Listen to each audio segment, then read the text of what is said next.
Was the pipe bomb plot politically motivated? Has President Trump responded appropriately to the Khashoggi murder?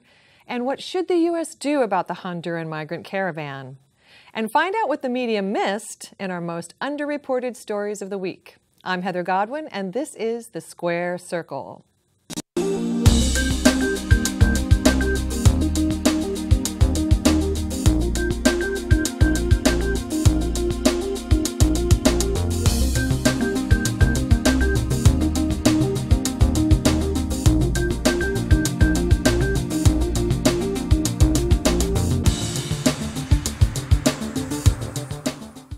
Hello, and welcome to The Square Circle. I'm your host, Heather Godwin.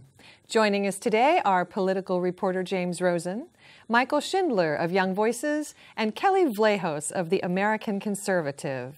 Welcome, everyone. It's nice to have you here tonight. Thank you for coming. On Wednesday, several explosive devices arrived through the mail at the offices and homes of several Democratic figures, including Barack Obama, Hillary Clinton, and Maxine Waters, as well as liberal philanthropist George Soros and CNN. None of the devices detonated, and at this time there's still no word on who is behind this plot. James Rosen, do you think this is politically motivated? Well, I think whoever would go to the trouble of sending 10 bombs all over the place to 10 different people, wrapping them up, creating what might be, they're either bad bombs or fake bombs. Because they don't seem to work. Yeah. Whoever would go to all that trouble is, first of all, in all likelihood, crazy. So even if it turns out that it is politically motivated, either by an anti-Trump figure or a pro-Trump figure trying to make it look like an anti-Trump figure, the person's just going to, in my prediction, the person's just going to be viewed as a nut job, and so it's probably not going to have a lot of impact.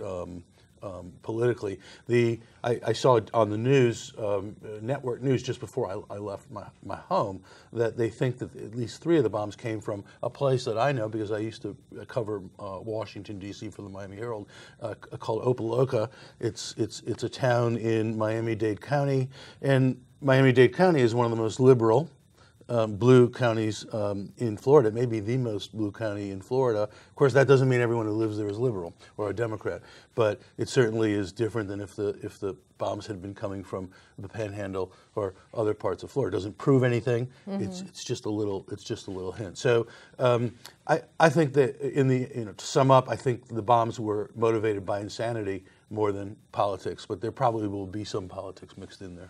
Michael Shindler, what's your opinion?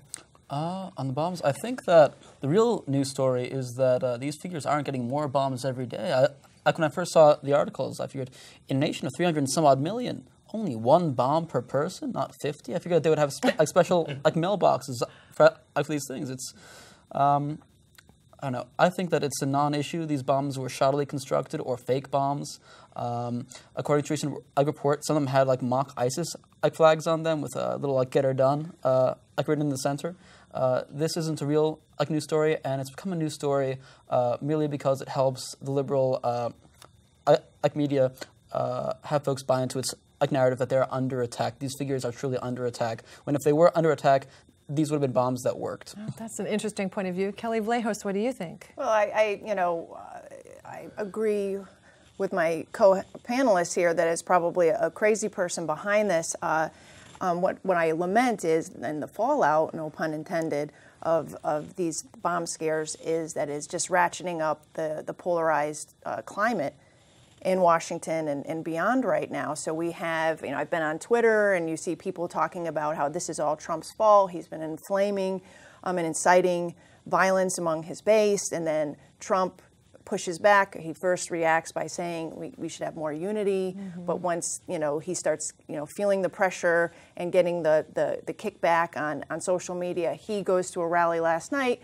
and talks about the liberal media and how they need to calm down. So throughout the last 24 hours, you've just seen this sort of war of words back and forth that we've become used to since 2016. But all this does is basically, like Michael says, feeds into each side's narrative. And I'm afraid that it's just, we had a little calm down after Kavanaugh, but I feel like it's ratcheting up again. I have to, as I often do on this program, I have to defend the media. The notion that this is an exaggerated story is, with all due respect, ridiculous. When two former presidents get, if nobody else but the two former presidents had gotten what appeared to be bombs, that would be a huge story. And then you add in all the other people who got what could have been bombs, what may have been tried to be bombs. To say that this is a liberal media conspiracy, that's just, this is I didn't say it was a no, I wasn't, conspiracy. I'm sorry, I wasn't talking to you, I was talking with Michael, because he said that. I should have made that, I should have made that clear. But that's, this is a huge, huge story. It's not a liberal plot. It's not, the media exaggerating it. If you're in the news business, if you're in the serious news business, this is a serious big story. You have to cover it. Right, James. But I think you were right on the first time when you said that this is probably a crank, and it probably isn't about the politics. It's probably about somebody's insanity. What I was saying was that the media is using this to feed their narrative that Trump has caused all this. And this is borne out in a chyron on CNN this morning that said police looking for guy who's going after Trump targets, as though Trump ordered a hit and this guy was just following orders. Well, I have to say, Rachel Maddow last night, she's specific, and she's, she epitomizes in some ways of MSNBC, the liberal media. She pushed back very hard against it. She said, we cannot jump to conclusions. She said it repeatedly. No, and I'm happy that somebody had. Yeah, so I mean, it's sad that just because the media is covering this as a big story, I still don't see how. I have not heard mainstream media blaming this on Trump. I really haven't. I have. In straight news coverage. Where? Which outlet? On CNN. On CNN? Yes. Okay. They're immediately bringing Trump into the story. And like I just mentioned, that chyron, making it sound like this guy was specifically going over Trump targets. Now, well, okay, they're all Democrats. Well, but that's a matter of fact. But it insinuates just just that slight bias in the chyron that he was going after Trump targets. Like Trump illustrated a number of targets and said, "Go for it, crazy people." All 10 people were Trump targets. I mean, well, anyway. And I think that that target implies violence. It wasn't Trump opponents. It wasn't Trump. Politicians who disagreed with Trump. It was targets, which implies violence. They were people he made targets during the campaign. Right, but if he didn't make them targets, like he didn't put a bullseye on their back and said, have at it, crazy people, which I feel like there's just that slight bias that, if you're on the conservative side or on the right, you get it. You know what the difference is between a straight sort of headline and something that's sort of like sticking the shiv in or reading between the lines. And that's what people on the right react to, and they have been for a long time. So I'm just saying, as an editor on the right, I can see this coming down Broadway. And Michael, I find it interesting that you take it a little bit less seriously. How do you perceive this? Well, these are there's no proof right now that any of these bombs were functional. They could be, or that they could be functional. There's no manifesto attached. Trump didn't order a hit, as Kelley had pointed out earlier. These are merely either badly made bombs or fake bombs sent by a probably insane person. This isn't news. This is what happens in a big country.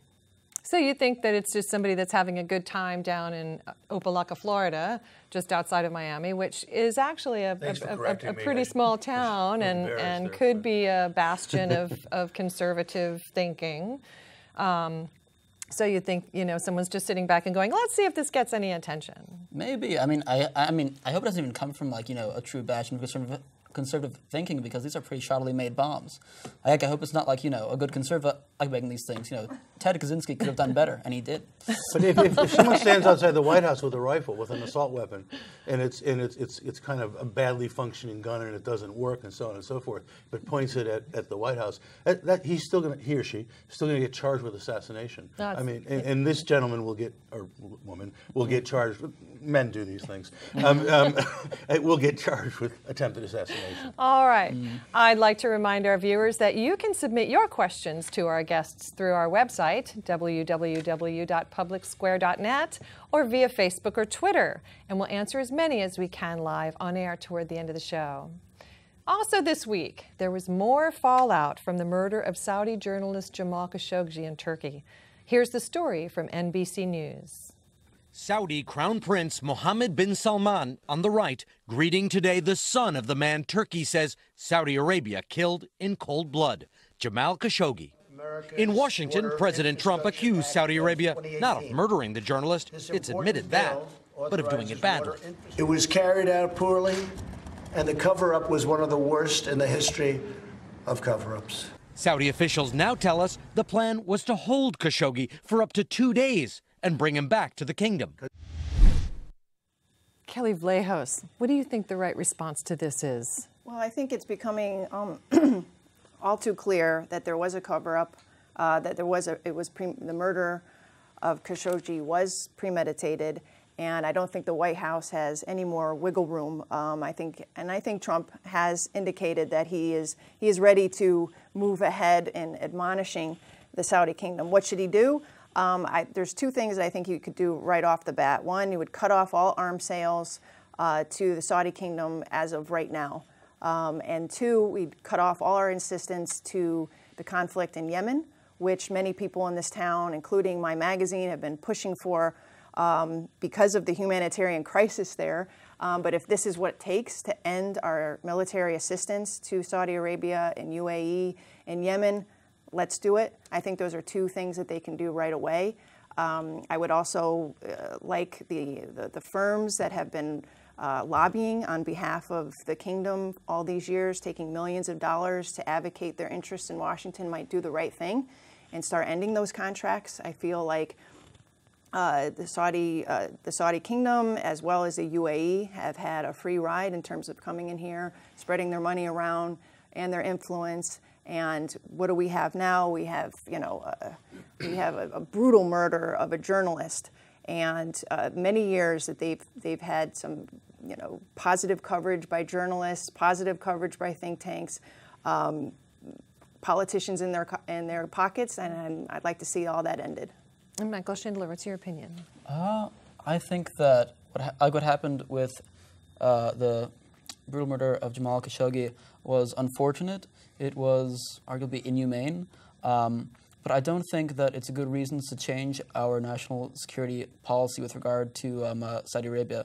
There's a reason that we have that relationship in place. Now, arguably, we should make changes to that relationship. We should make reforms in the way that we sell arms, in the way that we engage with them, especially in Yemen. But I don't think that that we should change that relationship because of this. Rather, we should look directly at those arms sales, directly at that involvement in Yemen, and consider whether or not that serves the interests of American citizens. James Rosen? Well, we made a deal with the devil involving our strategic relationship with Saudi Arabia decades ago. It's tied very closely into our relationship with Israel and our longstanding fear, Israel's longstanding fear that Iran poses a greater threat, who are Shiites, pose a greater threat than Saudi Arabia. Sorry about that. I covered Senator Bob Graham for the Miami Herald. He wrote a book. He was chairman of the Senate Intelligence Committee when 9/11 happened, and he believes, and there's pretty convincing evidence, that the U.S. government has covered up the Saudi government or some portion of the Saudi government's role in the 9/11 attacks. So if that's even partially true, if we're willing to do that, then obviously we're not going to make a big deal out of Khashoggi. So. We're going to stick with Saudi Arabia. We still believe that it's much more likely that we're going to go to war with Iran and that Iran will attack us than Saudi. But the problem is that Saudi Arabia is financing radical jihadists around the world. That's the problem, and that's what we have turned a blind eye to for decades. And a general question to all of you: Trump keeps espousing that Saudi is a great ally. Why does he think that? Why are they a great ally? Well, I think we could be here for another hour to talk about all of the misunderstandings about our great ally relationship with Saudi Arabia. But I think, Trump is no different than any U.S. president, and at least in my memory, or since this deal with the devil was shaken, he's a little bit more outgoing about it. But as you can remember, a picture of George Bush, walking hand in hand with the king of Saudi Arabia and kissing and all that. So, I mean, this relationship is not new, but he did have his son-in-law, Jared Kushner, come in as an advisor early on. Jared Kushner's been shuttling back and forth to kiss the hand of Prince Salman to strengthen that Israel alliance as a hedge against Iran. I feel, and this is why we can talk about this for another hour, I feel that we need to revisit that whole calibration about who's worse, Iran or Saudi Arabia. I don't think we've gotten a lot, except for 9/11, out of our relationship with Saudi Arabia. I feel like they've been pulling us in to their regional conflict with Iran, as is Israel. I don't feel like it is in the best interests of the United States. I would like someone to explain to me, because I've spoken with many experts over the years who say that they're actually that relationship is actually more harmful than any of the problems that we have with Iran that could be, if we stayed in an agreement or continued negotiation, probably could be resolved with Iran. So I think there's just a lot to unpack there.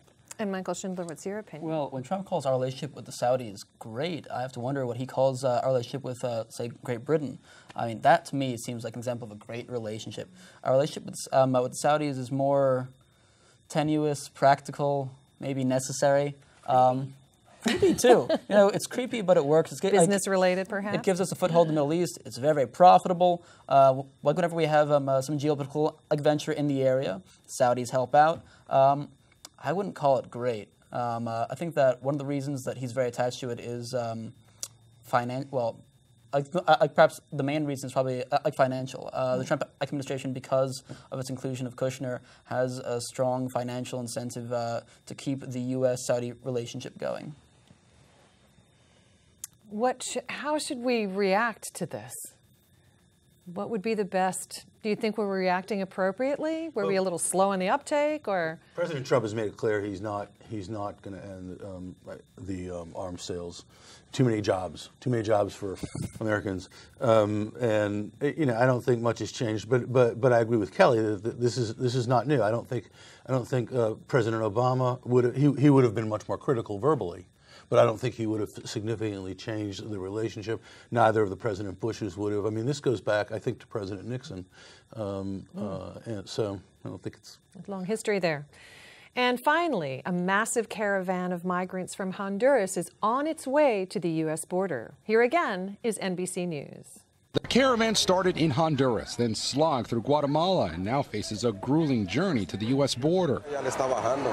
Julio Garcia and his year-old son are from Guatemala. What do you say to many people in the United States who look at this as an invasion? These people are hardworking people. They want to go over there and work. Now, multiple government sources in the U.S. and Central America tell NBC News they're tracking a new caravan taking shape in El Salvador, planning to begin another trek next week. Michael Shindler, what do you make of this? Well, I make two things of this. Honduras is not that great. Is not that great a place to live in, and America is. Now, it's very flattering. There's a caravan full of thousands of people on its way to the United States because America is really really great. But one of the reasons that America is great is because we have good immigration procedures in place. We have to make sure that we know who somebody is before we let them in. So as much as I'd like to say to these folks, hey, come on right in, I can't. I have to say, despite my humanitarian sympathies, like President Trump, hey, go back home and apply. Or if you're really fleeing horrific conditions, then apply for asylum in Mexico. Mexico is not that bad. People in the U.S. go to vacation there. It's really not that horrifying of a place to stay for asylum. James Rosen, what's your response?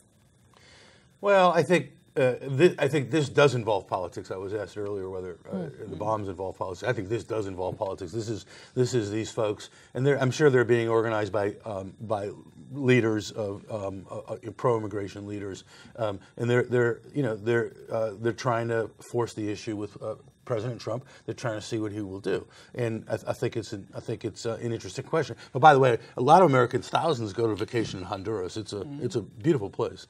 Just got to know which part of Honduras to go to. Same with Mexico. But at any rate, we'll see. I mean, during the campaign, President Trump left it up in the air whether he would use troops, with the kind of implication of possible violence. And I think he mentioned troops again today or yesterday. Yep. So we'll see. I mean, in a way, they're trying to call his bluff, and we'll see. We'll see what happens. Kelley, Vlahos, what do you think? Well, leaving the politics aside for a second, I just feel like we need to get at the root and branch of this issue. These people aren't just coming here to make trouble for Trump. Mm-hmm. They are living in horrific conditions in these countries. I mean, if you look at each one of them, their murder rates are sky high. Why? Gangs and drugs. And this all goes back to the war on drugs, of which we are a huge part of. We not only buy the drugs, consume the drugs, deal the drugs, but then we turn around and militarize the effort to get rid of them. And so we've been giving millions of dollars, billions of dollars to these countries to combat drugs, which has just fed their corruption, made it a police state in each of these countries, fueled the gangs there. And so now we're surprised that people are trying to get into our country. I mean, this is a serious issue. And I feel like, yes, Trump has politicized it. The left has politicized it. Politicians have politicized it. But these people are suffering, and they're coming here for a reason.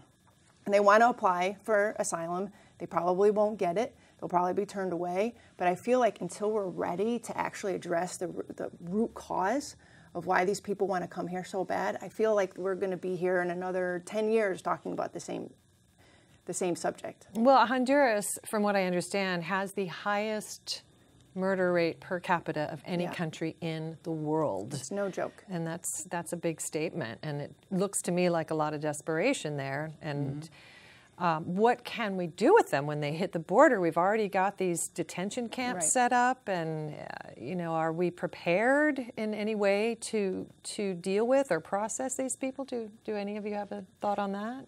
Well, I mean, I think we have famously, they've been paid a lot of attention to under President Trump. I mean, we do have detention centers. I mean, people do wait in limbo, for years.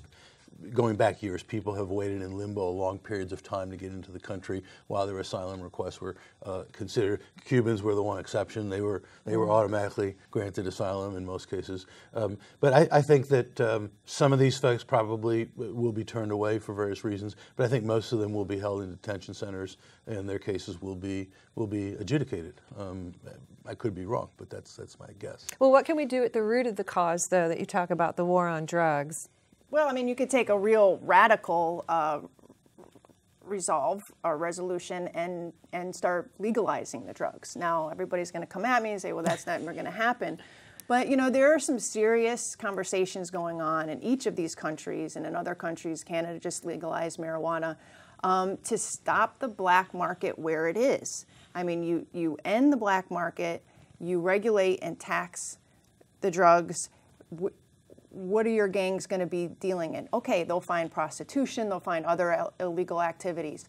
But if you look at what is fueling these gangs right now, it is illegal drugs. It is heroin, cocaine, marijuana, and I feel like that's the most radical response. You can make a less radical response and maybe decriminalize, so you're not fueling military troops. And raids and the corruption that's going on, and maybe put money into resolving the social issues that are creating drug activity. But I feel like there has to be some sort of redirection on the whole war on terror. End the war on terror. I mean, end the war on drugs. Michael Shindler, what's your opinion of the war on drugs? Oh, to the extent that our drug policy affects like migration, geopolitics, and the domestic situation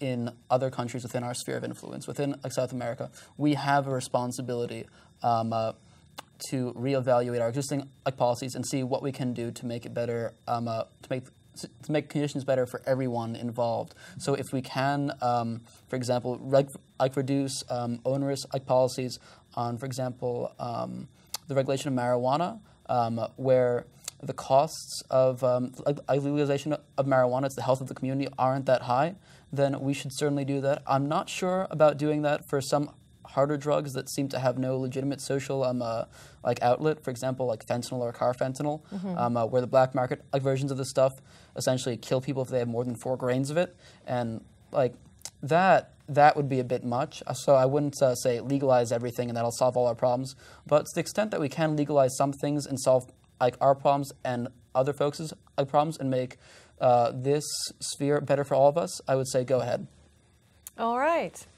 Well, let's take some questions from our viewers. So, Carolyn Smith, why won't Trump stop talking about these bombs and blaming it on the media? Who would like to take that question? Well, I'll take it. I mean, I feel like he was blamed first. And I hate to play this game of what they call it whataboutism. You know, well, each side says, well, what about this and what about that? But at first blush on Twitter yesterday, they were already blaming Trump. And like I said earlier, I feel like he got backed into a corner. And when Trump gets backed into a corner, he starts fighting. And so he starts blaming the media. And then it goes back and forth, back and forth. And you've seen this sort of whataboutism, you know, prevail. You know, the right is saying, well, what about the guy who went and shot up all those Republicans who are practicing on on the baseball diamond? Yeah, Senator Scalise. You know, that's violent. About, you know, professors or conservatives that go to speak at college campuses and they have to have security because, you know, they're getting threatened, you know, bodily harm. What about that? But I feel like engaging in this whataboutism is just, it's sort of the new normal of today's politics. But I feel like I don't want to say Trump is using it or the other side is using it. It's just it's a vicious cycle. And that's unfortunate rhetoric. Does anyone else have an opinion? How can we change the rhetoric? How can we turn this on its head and have it become the message that I think so much of us badly want to hear, which is, can't we all just get along? I really take exception to the idea that there's an equal amount of blame here between President Trump and his opponents. There's not. I mean, he's been overwhelmingly the fuel of all of this for the last 2 years. 80-90% of the charged rhetoric has come from him. And it's not an equal situation. So the way you change the situation is he's no longer president, and that's what the Democrats are going to try to do. But as long as he is president, as long as he is center stage, nothing will change. Okay. I mean, if there's still time to chime in, like this idea, why can't we all get along as being something ideal, doesn't seem to make sense to me. We're in democracy. Like, we're supposed to have a divisive, political atmosphere. We need the dialectic to move forward. This is a good thing that where I feel like the people are so enraged. Okay, well, that's a positive spin. All right, and now it's time for the most underreported story of the week. And Michael Shindler, why don't we start with you? Sure. So I'm going to make it a hyper-local story. Like, usually I talk about like national stuff. Clarendon Grill, right next to the Clarendon Metro stop, is closing down at the end of the month due to a protracted legal dispute and financial dispute with the Leadership Institute, a nonprofit based in town. It's been home to Cappy Hour, a libertarian happy hour. It's been going on for years, and it's having its last Cappy Hour tonight, right after the show, till 9 p.m. If you want to go there, then you should, and I'll be there too. That's a good one. All right, Kelley Vlahos. Well, I'm going to sort of cheat on this one. I had reported, or I did write about this. I didn't break the news that the Saudis were using our veterans over a year and a half ago to lobby on the Hill, against this new bill that would allow the 9/11 survivors to sue the Saudi government in court, at least have their say in court, which, of course, the Saudis hated this law. So they basically used our lobbyists, Washington firms, to hire or bring in veterans to argue on behalf. But a lot of the veterans didn't know who was paying their bill. And to this day, the DOJ will not investigate this, and we want to know why. All right, James Rosen, you're on. They won't investigate for reasons I stated earlier in the show. So there are black plastic sacks washing up on the shores of the Carolinas, but the problem is they're not plastic. They are skate eggs.